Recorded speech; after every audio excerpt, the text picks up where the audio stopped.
I've got another question about valuation. More specifically, the relation of PEs to interest rates. I understand that you don't want to lay down a rigid formula for valuation, but I also know that you don't want people to think that a multiple of 20 times earnings is cheap or a multiple of 5 times earnings is expensive. Benjamin Graham, he devised a central value theory that valued the average stock at an earnings yield that's about a third above bond yields. In other words, that would work out to maybe 11 times earnings currently. And I know that you've compared the average business to a 13% bond that's worth roughly book at 13% interest rates and worth perhaps roughly twice book at 6% interest rates. So given current interest rates of 7 to 8%, as they are now, that would tend to imply that stocks are worth perhaps 12 to 13 times earnings. And yet the acquisitions that I've seen in the private market have gone out at more like 17 to 20 times earnings. And I'd like to know, what do you think is the rough range of multiples that makes sense?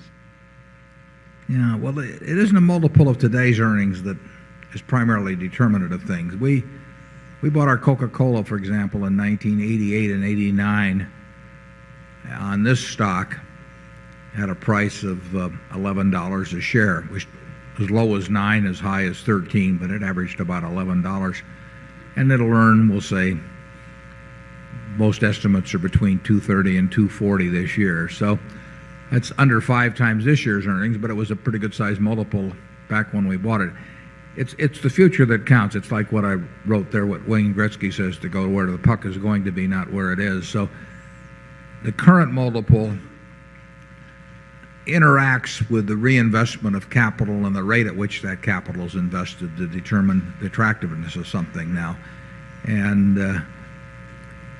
we are affected in that valuation process to a considerable degree by interest rates, but not by whether they're 7.3 or 7.0 or 7.5. But I mean, we will be thinking much differently if their long-term rates are 11% or 5%. And but we don't have any magic multiples in mind. We're thinking we want to be in the business that 10 years from now is earning a whole lot more money than it is now, and that we will still feel good about the prospects of the business at that time. That's the kind of business we're trying to buy all of, and that's the kind of business that we try and buy part of. And then sometimes we buy others too. Charlie? We don't do any of that rigid formulaic stuff.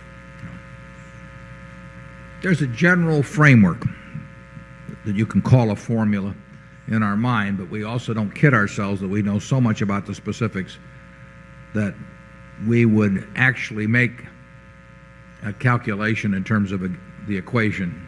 When we bought Coke in 88 and 89, we had this idea about what we thought the business would do over time, but we never reduced it to making a calculation.